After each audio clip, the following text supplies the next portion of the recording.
Are you Josiah Lozoya? You're muted. Officer, Mr. Lozoya's mic is off. My apologies. There we go. All right, Mr. Lozoya, good morning, sir. Good morning, sir. You are being accused of criminal mischief, $7,500 bond, unlawful restraint, $10,000 bond, one count of assault family violence, $5,000 bond, another count of assault family violence, $3,000 bond, another criminal mischief, $2,500 bond, a resisting arrest, $2,500 bond, assaulting a peace officer, $20,000, assault of a family member by choking, $20,000. Jesus Olivas has been appointed to represent you on all of these matters, but Mr. Huffman is here today to request that I reduce your bonds. Do you understand, sir? Yes, Your Honor. Go ahead, Mr. Huffman. Your Honor, Mr. Lozoya is 21 years old. He's a U.S. citizen. He lives at 7919 Miraz. He's been there for about 3 months. I'm not sure, Judge. Okay, he's been in El Paso for 21 years, his whole life. I'm not sure who the complaining witness is. I don't believe that he lives with the complaining witness. He does have a son and a stepdaughter. His mom's also in town. His grandmother. He's employed, Judge, as a landscaper.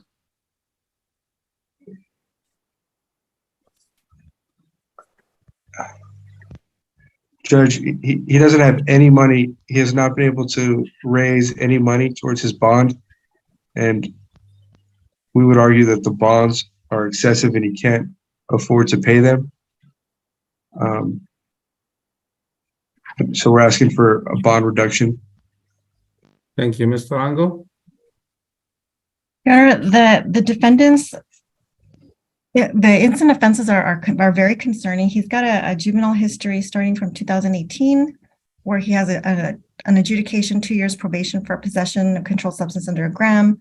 As part of that, he's got a 2020 THC, which was dismissed. And then a 2020 impeding breath, which was family violence, which is also dismissed.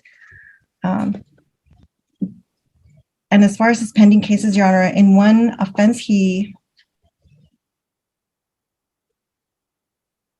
complaining witness reported the defendant's violence against her, and then he took revenge by tying her up with an electrical cord and beating her again, in addition to all the other charges that he has. And when he was arrested by police, he kicked an officer in the face. I think the bonds are appropriate where they are in this case, Your Honor. Mr. Lozoya, it also appears that you failed to appear in criminal court 4 on a criminal mischief. So this court is going to deny any bond reductions on all of your cases based on the nature and circumstances of the offense, your prior criminal history, as well as the future safety of this community and of the alleged victim. Do you understand, sir? Yes, Your Honor. The only reason I missed court was due to Jesus Olivas was in New Jersey, and we had court prior that March 8th, and we weren't notified March 13th that I had court. So, and he was out of town. That was the only reason why I missed court. I've never missed court. But that's only one case, Mr. Lozoya. Okay? It is alleged that you beat up your girlfriend, tied her up.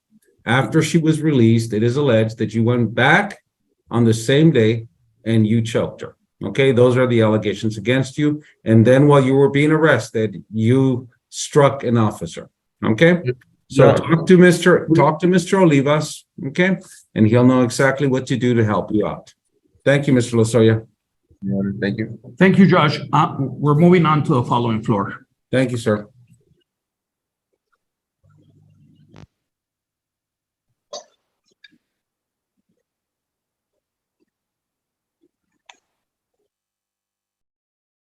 Funk?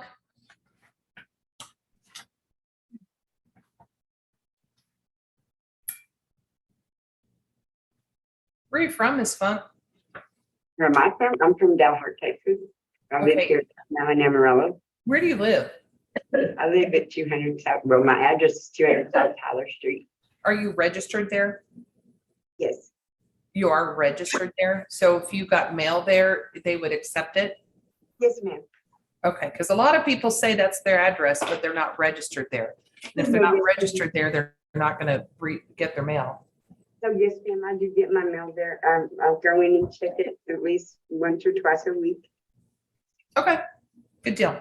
So Ms. Funk, you were cited for a failure to maintain financial responsibility on April 23rd, 2022.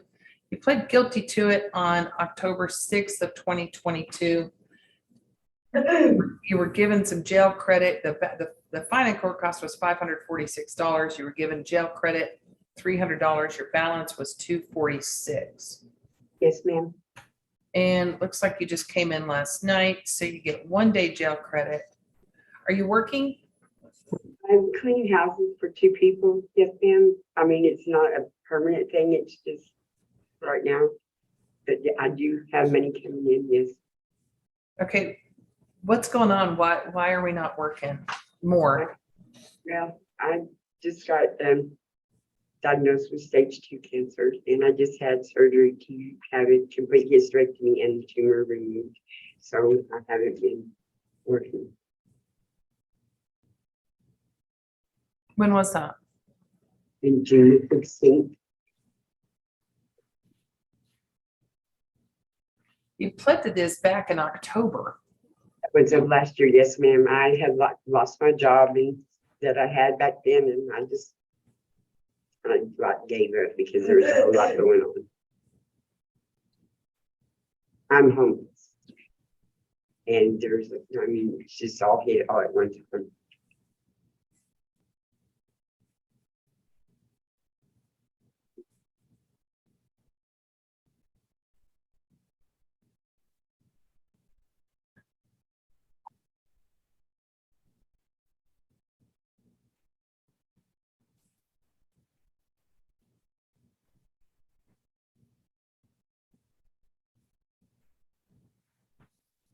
Okay, I'm gonna time serve you. Okay, you're free to go.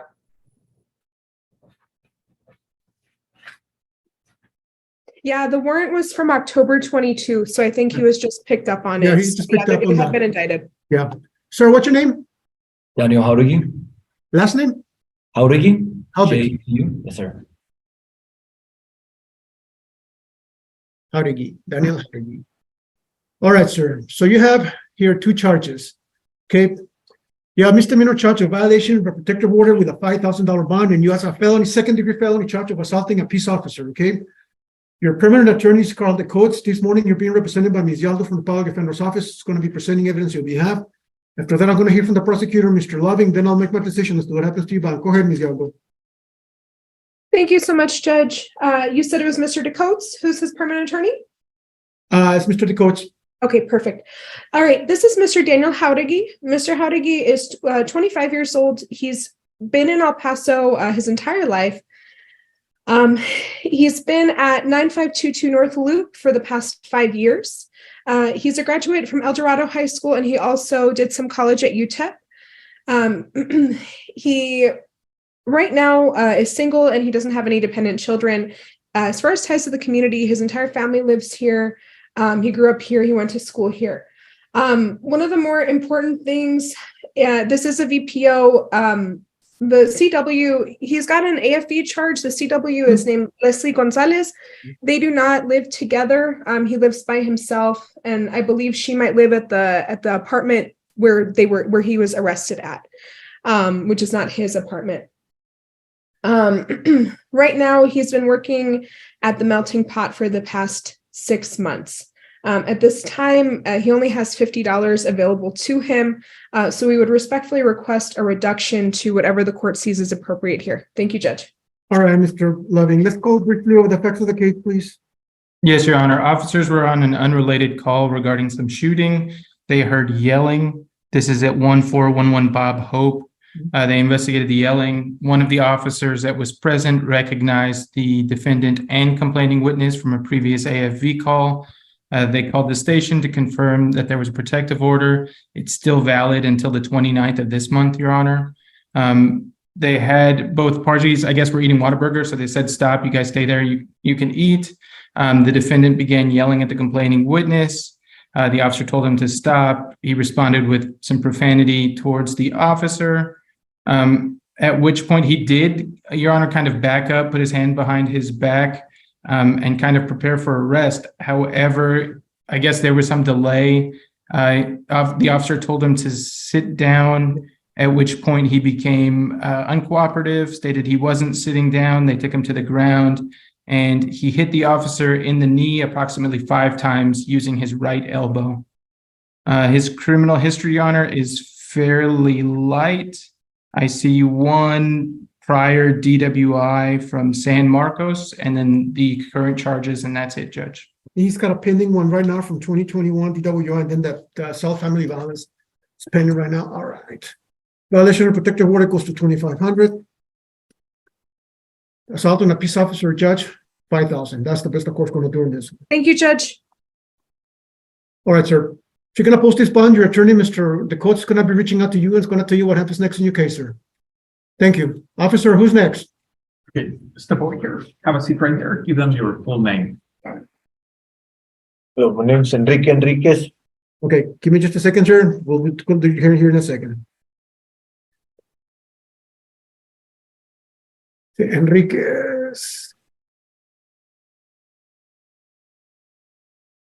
All right, so this is, let me get his PSR here. All right, sir, so you're here because you have a charge of assault, family violence with a bond of $5,000. Your permanent attorney is the public defender's office. This morning, Ms. Yalda from the public defender's office is going to be presenting evidence. You may have to try and persuade the court to reduce your bond. After that, I'm going to hear from the prosecutor. Then I'll make my decision as to what happens to your bond, sir. Go ahead, Ms. Yalda. Thank you, Judge. This is Mr. Enrique Benjamin Enriquez. He's a United States citizen. He's been living in El Paso his entire life for the past 47 years. He's been at 229 Kelvin in El Paso for the past 3 years. He lives by himself. He went up to the 9th grade at Riverside High School. The complaining witness, Cynthia Flores, does not live with Mr. Enriquez, so I don't know that they're not living together. He does have family here in El Paso. He grew up here. He's been here, his entire life. As far as work, for the past couple of years, he's been working at a friend's body shop where he washes cars and helps to paint cars as well. At this time, he does not have any money available to him. We weren't sure when we spoke yesterday if his bond has been paid. It looks like maybe it hasn't been paid. So we would respectfully request a full PR bond here today, Judge. I do see that he's a level 2 risk, and at this time he has no money available. I also didn't get a chance to, I didn't have access to the affidavit, so I'm not entirely sure. It wasn't scanned because I also didn't read it and I didn't get a chance to ask it from my clerk. Okay. All right, Mr. Loving, let's go briefly over the facts of the case. Yes, Your Honor. The assault occurred at the defendant's house. The complaining witness said that they have been dating for 4 years, that they lived together at one point but currently do not. There was an argument regarding infidelity. He requested oral sex. She refused. She got up and went to the bathroom. He followed her, punched her 3 to 4 times in the right side of the face with a closed fist. And she stated, that this was the first time he's ever assaulted her. All right, priors, I do see some entries here. Let's go over them, please, briefly. Yes, Your Honor. Going through the rap, it looks like going back to 1993, there's a criminal mischief, a forgery, financial instrument, PG2, less than 28 grams, assault public servant that was put down to an assault, a DWI, resisting, criminal trespass, interference with emergency request, an assault public servant that was again pled down to regular assault, a DWI second, DWI third. I think that one calculate down to a DWI second, I think. Okay, Judge. All right. No prior domestic terrorism. All right. It's going to be a PR bond under enhanced level supervision. Please listen carefully because this is going to be your conditions, sir. Okay. You violate any of these conditions, your bond gets revoked, back to jail with a much higher bond. Please listen carefully. First of all, you cannot get rearrested on any new charges while this case is pending. Can you hear me? Yes, sir, I can hear All you. right. Condition number one, cannot get rearrested on new charges. Two, you must stay in contact with your supervision officer as instructed. You gotta report when they tell you to report, sir, okay? It's probably Sir. gonna be a couple of times a month or so, I figure. I don't know. They're gonna tell you how that's gonna work when you do your orientation. Three, you cannot consume illegal drugs or alcohol, and you're gonna be subject to random urinalysis and breath analysis when you report.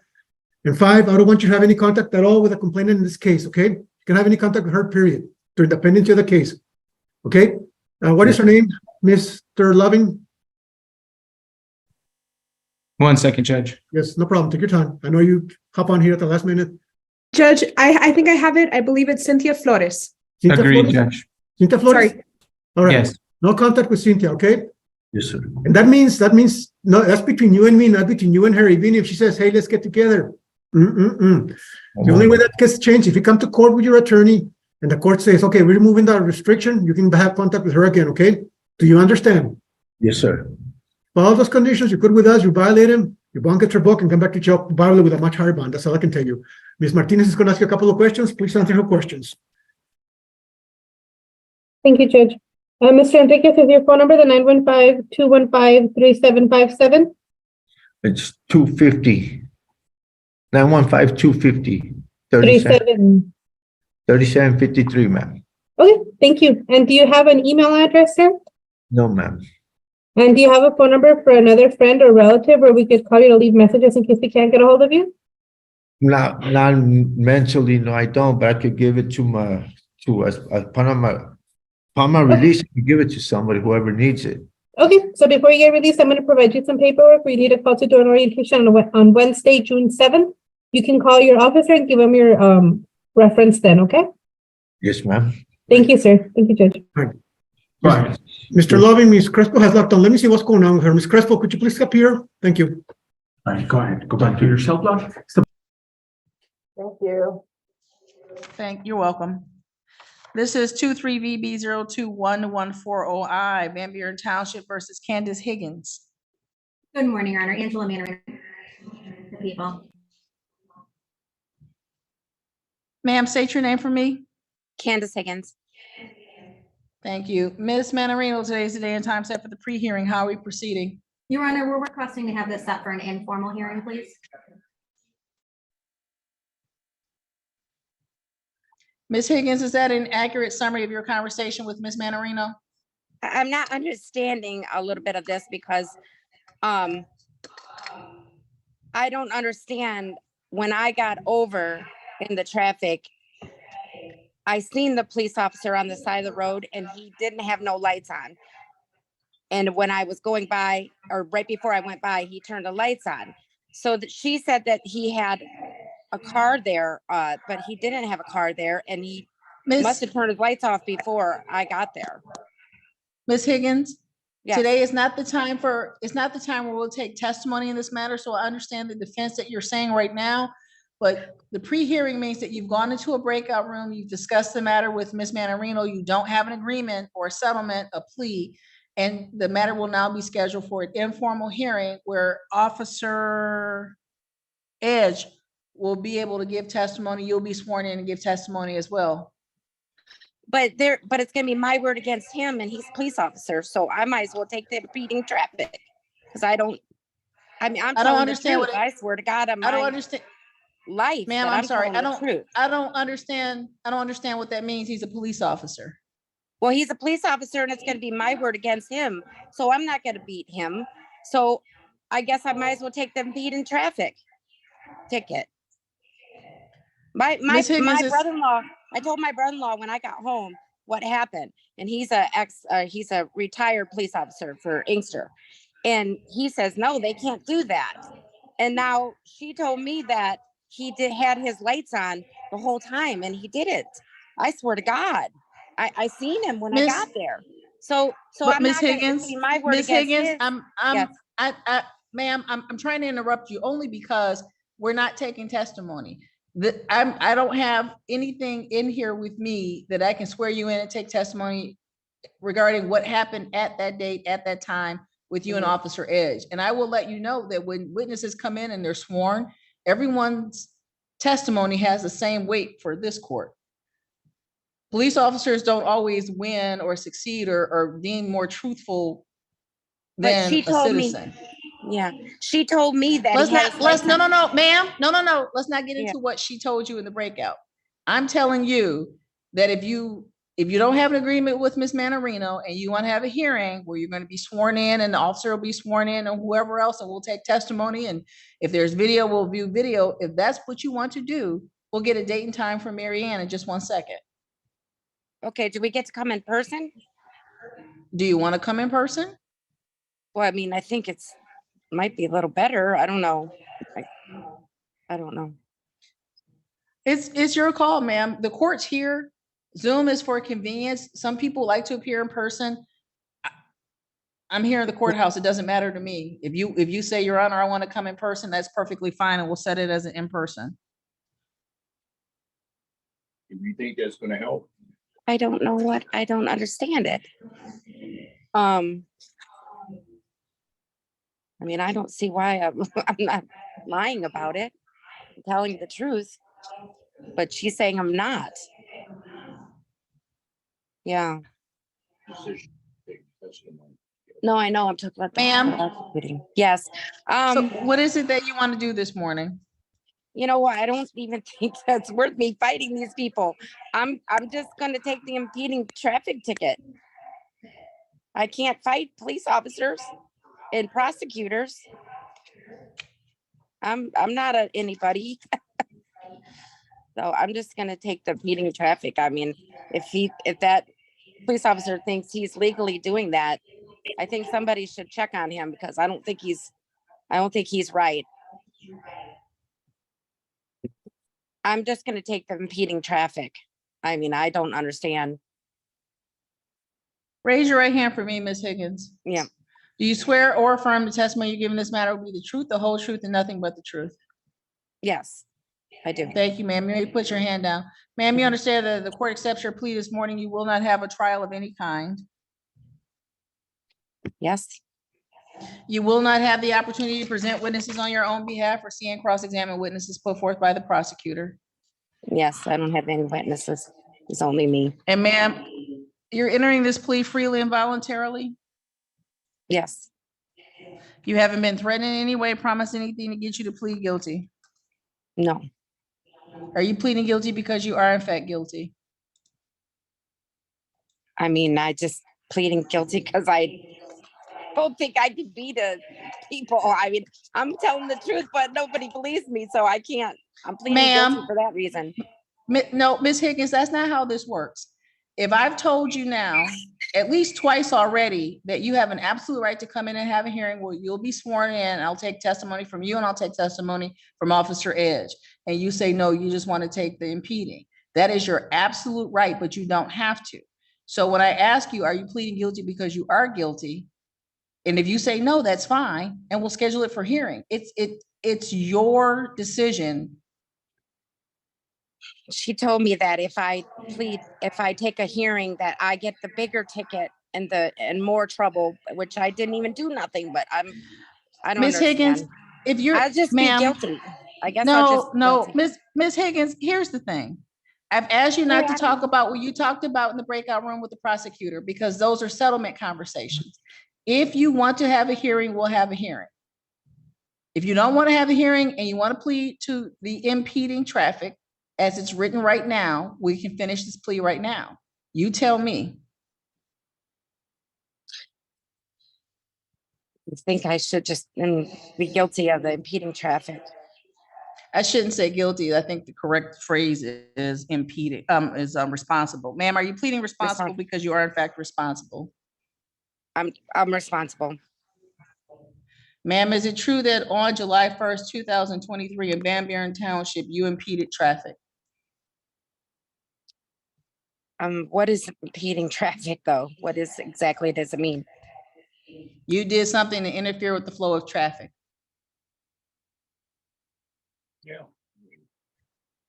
I didn't, well, You I guess if didn't, they, no, ma'am, that's not, Ms. Higgins, no. oh my gosh. We'll set the ma'am, you're fine. We'll set the matter for hearing. Marianne will give us a date. They'll send you a notice. It's okay. September 28th at 11:30. Oh my gosh. Is this going to formal then, Your Honor? Ms. Higgins, what's wrong? I don't have no witnesses, but I'm telling the truth that the police officer did not have his lights on. When I got over, Ms. Higgins, I've tried to explain to you, this is how this works. The officer's not here. I'm not taking testimony. Today is not the time for testimony. I understand what you're saying, your defense is. But what'll happen is if you don't have a witness beyond yourself, that's fine. For your hearing, I'll swear you in. I'll take your testimony. The officer will be sworn in. I'll take his testimony. And at the end of it, we'll figure it out. You do not have to do anything you don't want to do. I don't take a plea. This court does not take a plea when somebody says, I'm just doing it to get it over with, or I'm just doing it because I can't win. The court doesn't always believe the police officers. People have their own perspectives of what happened in a specific incident. But for right now, we'll mail out a notice that you're to have a formal hearing in this matter on September the 28th at 11:30 a.m. Notice will be mailed to you at the address that you verify with staff. It's fine. Okay. And if we come back on that day and things are different, you can have a different conversation with the prosecutor before the case is called, okay? But for right now, you don't seem sure that you're responsible for what happened. It's fine. We'll talk about it on the 28th of September, okay? Okay. Have a good day, Ms. Higgins. Thank you. You're welcome. We're going on the record in the matter of the city of Riverview versus Miriam Sharif, 231949. I need paperwork for the other one in custody, please. And counsel, your appearance, please. Your Honor, for the record, John Wolf, for P30758 on behalf of Ms. Sharif. Thank you. Ms. Sharif, your name, please, for the record. Good morning, Your Honor. Miriam Sharif. All right, thank you. Today's the date scheduled for sentencing in this matter on your client's plea to disturbing the peace, which is an amended charge from the disorderly conduct, possession of nitrous oxide, and the interfering with public safety officer was dismissed. And counsel, did you have an opportunity to review the report and recommendation with your client? Yes, we have, Your Honor. All right. And are there any corrections that need to be made? Your Honor, as far as any corrections, solutions, or additions, no. However, Your Honor, I do want to put on the record some other information that has just been brought to my attention. She has been directed from the jail to notify. Let us know what's been going on there. It's my understanding that. Okay, just a moment. First, Ms. Sharif, I know that you're reading a book previously. I just want to make sure that you're not currently reading that book and that you're paying attention. Oh, I am paying attention, Your Honor. Yes. Okay, because you keep looking down and it looks as though you're reading a book. No, my book is on the side. It was on the side. It's closed. All right. All right. Yes, counsel. Yes, I'm sorry, Your Honor. We have had an opportunity to review all of this information. I just want to bring to the court's attention. Can you please move the microphone just because it's loud at the jail? So I want to make sure, no, I don't want you to move it out of the way. I want you to move it so you can speak closer. So you're closer so you can speak into it so your client can hear you because it's loud at the jail. Got it. Thank you. Your Honor, it's my understanding that on more than one occasion, since she's been in the Wayne County Jail, she's been assaulted and has made appropriate reports to that effect. Okay. Therefore, it's our position clearly that the jail at this point in time is not a safe environment for her. As far as the recommendation, Your Honor. Well, it doesn't appear that out of custody is a safe environment for your client, quite frankly, counsel. I understand that as well, Your Honor. We can only deal with what we have. That's the court is well aware. She does have a very serious abuse problem, particularly with nitric oxide. She has been going to counseling. Counsel, I need you to speak directly into the microphone because I don't know that she can hear you. So please adjust the microphone up and then speak directly into it. She has had a serious drug problem. She's addressing that drug problem. She has been attending prior to her previous incarceration rehab in Tuscola County. She also has been going to counseling. Excuse me, Ryan. Pages here.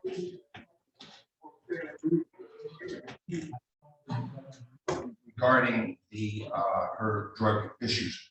She is also she was released from Tuscola County for a similar charge. And Your Honor, did have a jail review just prior to this incident. She also has submitted. Perfect. Thank you, Your Honor. She also has submitted, Your Honor, a plea by mail up in Tuscola County, and she is presently on probation in Marquette County.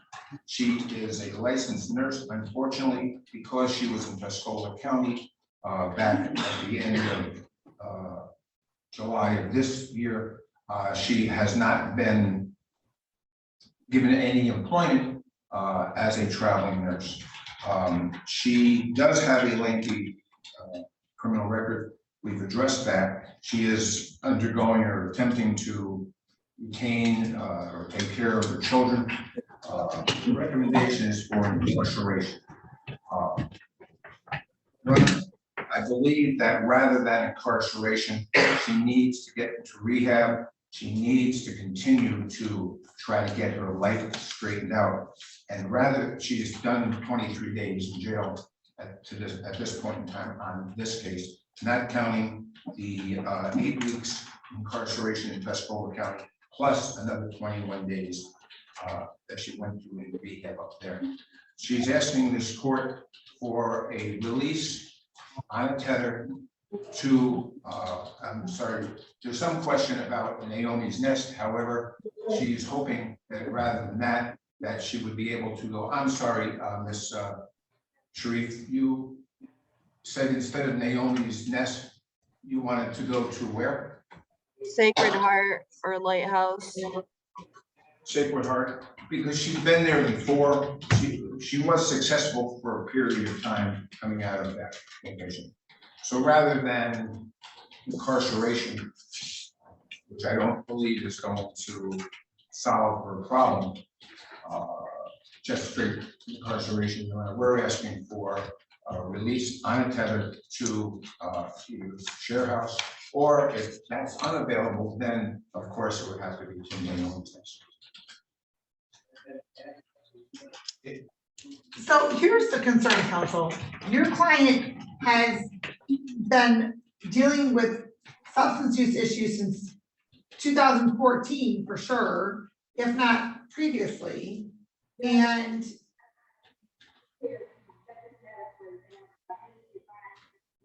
even more so, your client has 2 children that she has now gone from having 50-50 custody and parenting time with to 8 hours a week. 8 hours a week. She's on probation in Marquette County. She's on probation in Tuscola County. And now she has this matter in Wayne County. She is spreading her wings all over the state. I understand, John. And she's using this chemical, in my opinion, because that's harder to detect than drugs in her system. Ma'am, have you utilized your service, the service that you have through your nursing agency? There's like employee support or something along those lines where your employer can provide substance use counseling and support for you. Have you engaged in that? Well, because I'm a travel nurse, the companies, I do only contracts, like 13-week contracts. So they don't offer that, but like if I was a staff nurse, they would offer that, and I was planning to become a staff nurse, because that was part of why the judge took custody from my kids, was because I was travel nursing during COVID to help the US with the COVID pandemic. And she did not like that I was traveling. So that was part of why the custody was taken away. She did not agree with me leaving and not following her order for custody. That was the reason why she took custody. So, So you're telling, so ma'am, you're telling this court that the judge modified parenting time in custody because you were traveling for work? correct, because I'm supposed to be within 100 miles of the father of my children, and we made an agreement through via email, and it wasn't a court order, so she was upset about that because we didn't follow her order. So that was part of why she took did that custody change. That And was part of. is that because you had the kids with you wherever you were traveling, or they stayed with their dad? So with their dad, we had an agreement that 30 days they stay with him and 30 days they stay with me, because you know during COVID the schools shut down or whatnot. So they would come with me like to Texas or Maryland for 30 days, and they would do virtual schooling, and then I would fly them back to Detroit to their dad for 30 days. And she was not agreeable to that. She was very upset about that we did that on our own and not followed her order. So that was part of why she took the kids. The two of you agreed to that? Yeah, we had an email exchange. Yes? Yes, we have an email exchange, and she read it and she was aware about it.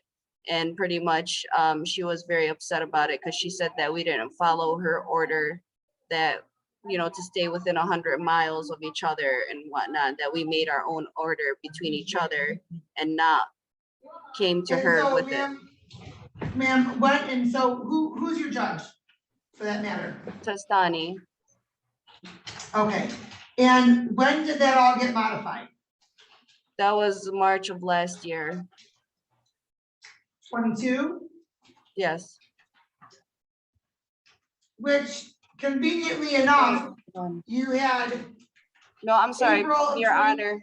Your Honor, I'm sorry. It was after my house fire because I lost my house last year. So it was, I believe, in the fall of last year. I'm sorry, my memory is Okay. really bad. I had really bad smoke inhalation. I almost died last year in my house fire. Okay, well, chemical agents also do that as well, ma'am, to your brain. Yes. So, so conveniently enough, that was all, that occurred after your matter in Marquette and Tuscola County. So I'm going to presume, based upon my experience as a family law practitioner prior to taking the bench, that the reason why custody and parenting time was modified was not solely because you traveled for work and you and their father came to an agreement outside of court regarding a modification. No, that wasn't the sole purpose. It was part of it. It was a big part. She was really upset about it. Ma'am, you're changing your story. That is not what you indicated. You said that was the reason why custody was changed. So it's more believable that it was modified to 8 hours a week because of your behavior with chemical agents. She said that it was because of abandonment of the children. That was the reason. Okay. And I never abandoned my children. Is your 8 hours a week in parenting time supervised or unsupervised? Unsupervised.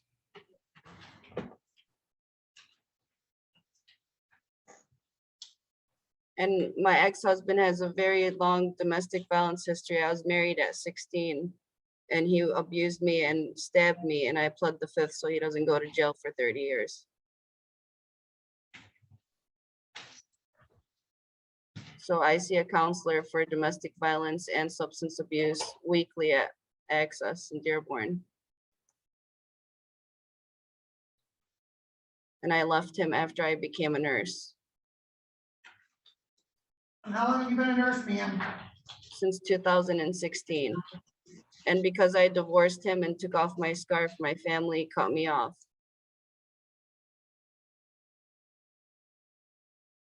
Okay. Well, ma'am, since 2016, well, even before that, let's see, you had a possession of marijuana or synthetic equivalents, operating while impaired, improper transportation of medical marijuana in a vehicle, operating while impaired, disorderly person or jostling at Wayne County Airport, chemical agents prohibited use, reckless driving and chemical agents prohibited use. And your reckless driving apparently was while you were under the influence of the chemical agent up there in Tuscola County. Well, Because you were back originally charged, excuse me, you were originally charged with operating while intoxicated, third offense. And that was reduced to a reckless driving. Because, Your Honor, I actually called them for help. Someone was going to ram into my car in Tuscola County, and they thought I was high. This is how I look, you know, it's my ethnicity under my eyes. And they took me to the hospital. They drew my blood, and there was nothing in my system. And I actually called the U.S. Marshals. I'm currently working on speaking to them about the incident and reporting it. And they actually sent me some stuff, an email for me to fill out and to send to them. I just haven't had the chance because I've been incarcerated. But I called the U.S. Marshals and the FBI, and I'm going to call CARE as well, because I called the officers for help because someone was going to ram into my car. And because I feel like I am Middle Eastern and I drive a BMW, I feel like I was racially profiled. And there was nothing in my system. They drew my blood. There was zero of everything at McLaren, and I can give you the proof of that. And I was charged with it for no apparent reason, and I'm going to fight that. I'm going to call CARE. I'm going to do whatever I can to get that dismissed and to basically address the situation, because I feel like that was not fair what they did to me. And I have PTSD from, you know, that situation. Basically, if I need help to call the police, I am scared to do that. So now, even though that I feel like they were supposed to serve and protect, I feel like that was not the case in Tuscola County. So that's, okay. And so this is, ma'am, you're speaking of the matter that you already pled no contest to, and that was already based had off in their of sentence. Please based, let me finish. Please let me finish. I'm sorry. And that you were sentenced to probation, which ended up being revoked, and you served 93 days jail. That's the case you're talking about? Yes. Okay. And so there must have been chemical agents somewhere in your vehicle, which is why you pled no contest to that as well. My lawyer suggested to plead that, and I followed my lawyer because he's been my criminal history lawyer for quite a while. And I'm very regrettable that I listened to him. So like I said, the U.S. Marshals have been contacted, and I just need to fill the paperwork out, and I'm going to take further action to address that situation because it was very scary and very unsafe as a woman by herself. Okay, ma'am, here's what I'm going to ask you as well. Have you had any communication with the State Board of Licensing regarding your nursing license? Yes, ma'am. And so what is the status of your nursing license? I have not heard back from them, and I heard because they're so busy and backed up because of COVID, that's probably why. And honestly, like, my nursing license expired 8/23 of this year. So I have to pay to renew it, and I'll probably get something in the email or mail about that. But I did email them, and I did call, and I let them know what's going on. All right, because you're required to report any criminal conviction, correct? Yes, ma'am, and I have. And so since 2016, you've had 1, 2, 3, 4, 5 criminal convictions, and up until August, when you did not renew your license, you're still a validly licensed nurse?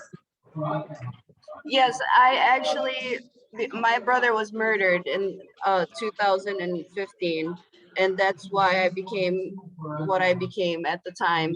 And pretty much I talked to the board. I had to write a letter. I had to appeal to get my nursing license, and they heard my story and they awarded me my nursing license. I'm a trauma certified nurse as well. Hold on, man. You're telling me that your brother was murdered and then you were able to have a conversation with the board and they gave you your nursing license despite your substance use history and your criminal convictions? Yes, I became a nurse in 2016, and I had to write a letter to the board and appeal to it because they were like, you have a history or whatnot. So I typed the letter explaining everything about my life, pretty much giving them a background and what happened, and they gave me my nursing license. Okay, so they initially declined to give you a nursing license because of your criminal history, and then you had to appeal. And then they still granted you your license, and perhaps the original denial was what they should have stuck with, given your criminal history and your substance use. Well, I've never assaulted or hurt anybody. It was a substance abuse problem, and I'm not saying it's okay, but if, you know, like they taught us in rehab, substance abuse is a disease just like diabetes. You just have to treat it. Ma'am, I'm aware of that, but I think it's by the grace of God you haven't killed or assaulted anybody because of your convictions that you have on your record. The court is going to indicate that, let's see, probation was revoked in Tuscola County. She's currently on probation for Marquette. Both of those convictions are for the same charge that she's charged with here and pled guilty to as well. And so now this is the third charge and conviction of the same offense within 10 months. The court's going to indicate 90 days jail. Credit for 24 days. That's how many days she's been in custody since August 6th.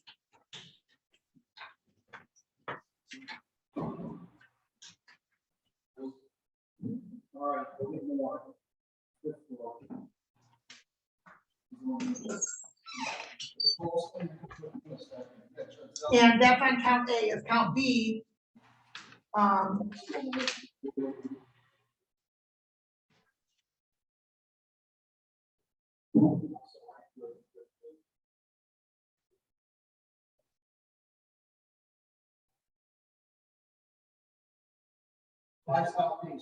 Your Honor, I believe there was only one count that she pled to.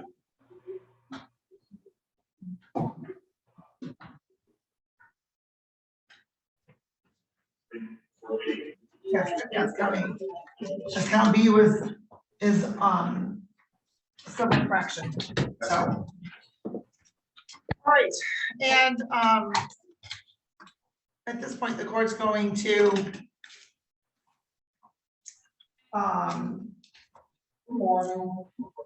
suspend fines and costs as I don't know when she'll be back to work.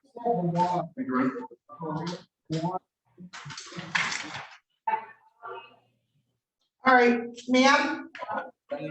Once you are released, I hope you are firm on getting treatment and that you get that treatment, ma'am. Thank you. All right. Have a good day. Your Honor, thank you. Thank you. Do you, Deputy, do you have Mr. Courtney? Oh, actually, I'm sorry. Courtney's en route to me. Okay, thank you. Okay, is that yours too, Mr. Colpaw? Do you have